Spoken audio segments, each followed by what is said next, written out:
तब यकीन मानो यह जख्म से ज़्यादा हैरत की वजह से होता है जब हम एक छोटे से वाक्य या एक छोटी सी गोली से मारे जाते हैं। हमें एक विशाल पेड़ से गिरकर, एक विशाल पत्थर से दबकर, बड़े जानवर के बड़े पंजे से पंजा लड़ाते, एक विशाल नदी को पार करने की पागल जिद के हाथों एक बड़ी और जिंदा मौत मारे जाने की आदत रही है। आप देखेंगे कि हमारे पास इतनी बंद जगहें भी नहीं हैं कि अपने साज, अपने देवताओं और अपने हथियारों को छुपा सकें। हम अकेले नहीं मरते, न कोई छोटी मौत कि हमारे नाम की शराब भी न पी जा सके। पत्थर से लोहा और लोहे से तीर की फाल ढालने का सफ़र आग का है, यह हमसे बेहतर कौन जानता है।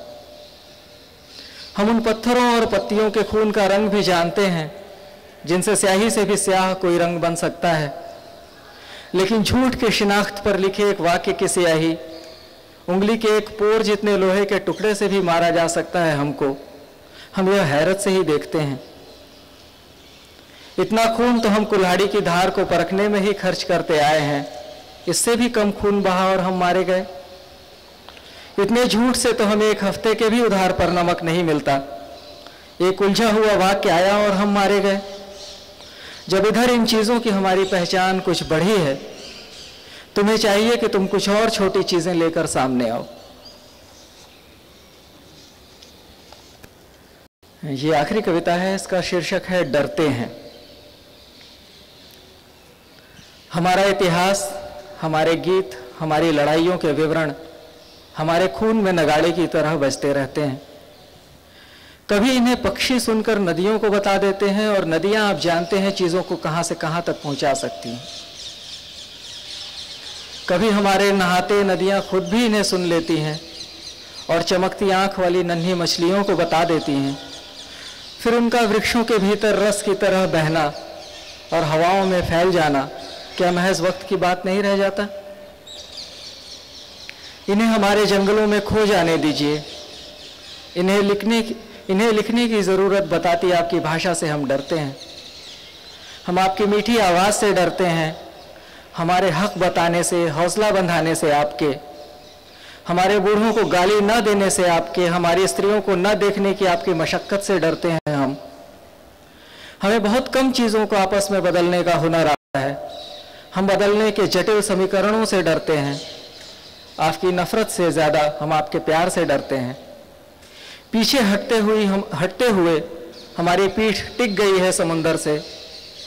हमारे होने और न होने में संगीन भर का फासला भी नहीं रहा। हम अपनी चीख से, अपने तीरों की प्यास से और अपने लहू की पुकार से डरते हैं। कई बार तो हम अपने आप से भी डरते हैं। धन्यवाद। प्रभात रंजन जी एक किताब लिख रहे हैं, बदनाम बस्ती के किस्से। बदनाम बस्ती के किस्सों में से एक किस्सा आज वो यहाँ पढ़ने जा रहे हैं।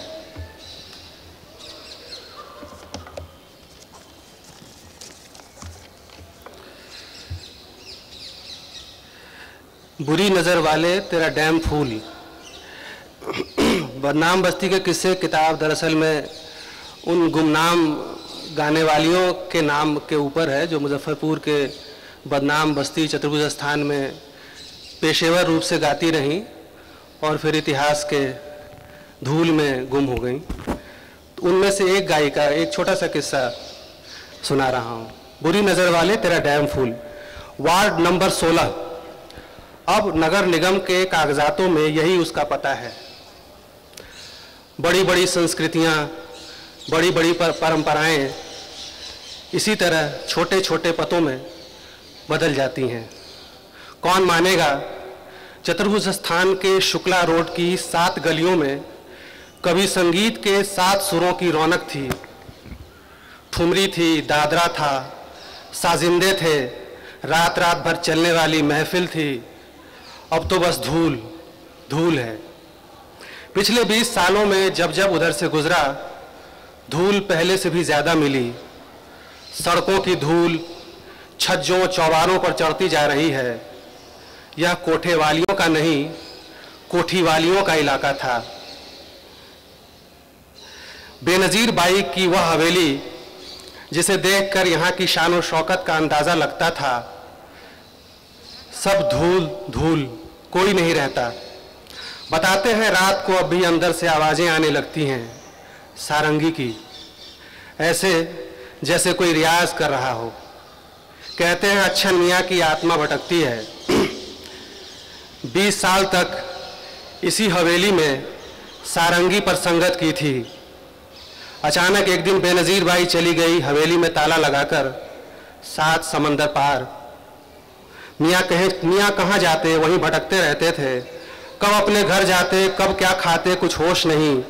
बजाना तो दूर, साज को हाथ लगाना भी छोड़ दिया। माघ की ठंड पड़ रही थी। एक दिन सुबह उसी हवेली के बाहर अकड़े हुए मिले थे। कहते हैं तभी से उनकी आत्मा भटक रही है। न जाने कितनी आत्माएं भटक रही हैं। यहाँ कुछ नहीं, इतिहास की धूल उड़ रही है। सब कुछ उसके नीचे ढकता जा रहा है। राजा चौधरी हर बात को किस्सा गो के अंदाज में सुनाते। शुक्ला चौक पर जहाँ चौराहा है, सामने चतुर्भुज स्थान का मंदिर, दाएं बाएं की सड़क के किनारे उनकी बसावट, जिनके दरवाजों पर हाथी घोड़े अलग अलग मॉडल की मोटर गाड़ियों की आमद से धूल उड़ा करती थी। उसी चौराहे पर सबसे कोने वाले घर में राजा चौधरी रहते हैं। जब भी उनसे मिलना हुआ, वहाँ की 100 साल से भी पुरानी तहजीब परंपरा के किसी अलग ही रूप रंग से परिचय हुआ, जिनका कोई इतिहास कहीं दर्ज नहीं होता। उनका इतिहास ऐसे लोगों के सीनों में ही होता है, किस्से कहानियों की तरह जो कभी कभी फूट पड़ते हैं। एक कहानी पन्ना बाई की बची है, जो कभी हकीकत थी, यहाँ की रौनक थी, सबसे हाई रेट था। उसकी महफिल करवाना शान की बात थी। मुगन्निया थी, नहीं समझे, सिर्फ गाना गाने वाली। देखिए भाई, जिसे तवायफ कहते हैं ना, 4 काट की होती थी। तवायफ जो मुजरा करती थी, मुगन्निया यानी गाना गाने वाली। लेकिन मुगन्निया सबके लिए नहीं गाती थी। राजे महाराजे तो बचे नहीं, जमींदार रईसों के लिए गाने वाली, कद्रदानों के लिए गाने वाली रंडी वह होती थी जो कुछ नीचे दर्जे वाले मर्दों के सामने नाचती गाती पेशा करती। सबसे निचले तबके की औरतें कसबी कहलाती थीं, जो मेलों तमाशों में घूम घूम कर नाचती गाती। शादी ब्याह जनेऊ में पन्ना बाई मुगन्निया थी।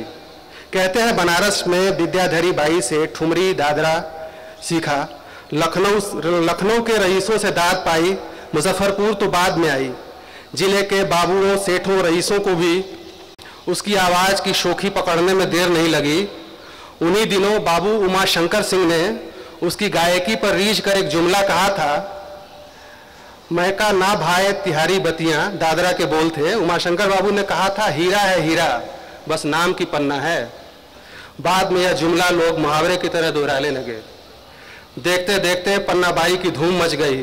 कहा जाता है उन दिनों किस बाबू की कितनी शान और शौकत बची है, इसका अंदाज़ा इस बात से लगाया जाने लगा था कि उसके यहाँ किसी शादी में, किसी बच्चे के जनेऊ में पन्ना की महफिल सजी है या नहीं।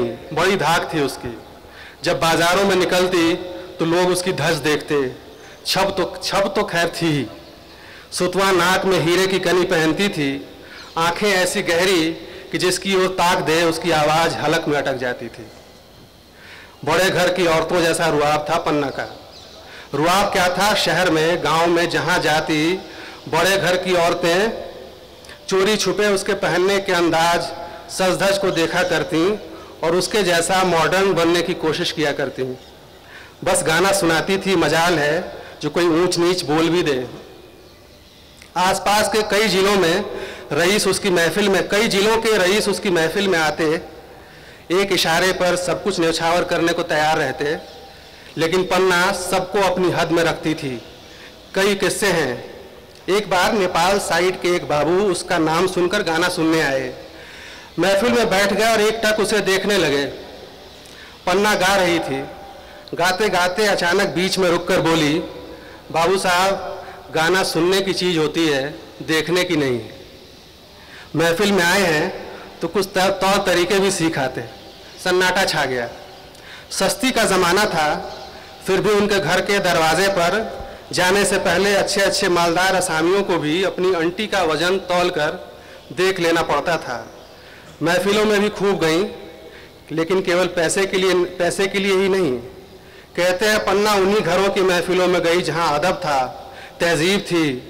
चाहे जितना ही पैसा किसी ने देना चाहा, मन नहीं हुआ तो गाने नहीं गई। जमींदारी के बिखरने के दौर में कई रसूखदारों की बर्बादी के साथ पन्ना की महफिलों को जोड़कर देखा गया। बखरी मठ के महंत ने अपनी बेटी की शादी में बारातियों के लिए 3 रात की महफिल सजाई थी, जिसमें नज्जू खान भी आए थे। लेकिन मुंहमांगी रकम लेकर उस महफिल की शोभा जिसने बढ़ाई वह पन्ना ही थी। कहते हैं उस शादी की शान और शौकत में महंत ने 40 बीघे खेत कुर्बान कर दिए थे। शादी का सबसे बड़ा खर्चा लेकिन पन्ना ही थी। नज्जू खान ने मोइन हसन जज्बी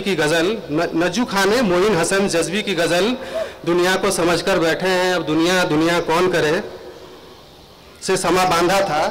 तो पन्ना की गाई ठुमरियाँ तो बाद में उस महफिल के गवाह बने। हजारों लोग गुनगुनाने लगे थे। तब न तो गीतों को रिकॉर्ड करना इतना आसान होता था, न लोगों के लिए संगीत सुन पाना इतना आम हुआ था।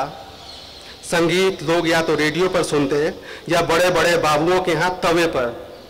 बाकी तो महफिलों में संगीत सुना जाता था और लोग गुनगुनाकर उनकी याद संजोते। दिल लेके मुझे बदनाम किया, काहे जलावत मोरा जिया। प्रीत करी है तो निभानी पड़ेगी, रसिया जीवन की डोर सुलझानी पड़ेगी। बाली उमरिया में दाग कियो रे, बीच नगर बदनाम कियो रे। जैसे न जाने कितने गीत उनके जाने के बरसों बाद भी सीतामढ़ी के बखरी के उस महफिल में आए। बाबू लोग गुनगुनाते हुए अपने आप में ही मुस्कुराने लगते थे। जिस महफिल में एक बार गा देती, उस महफिल की खुशनुमा याद बनकर लोगों के दिलों में बस जाती। न जाने कितने लोगों की साध होती थी कि एक बार पन्ना का गाना सुनने को मिल जाए। ज़माना कुछ और था। राजा चौधरी आहें भरते, कौन मानेगा मुजफ्फरपुर में लोग तब संगीत सुनते ही नहीं थे, उसे समझते भी थे। कहावत थी कि इलाके में कोई अच्छा गवैया हो और उस पर दरभंगा महाराज की नज़र न पड़े, ऐसा हो ही नहीं सकता था।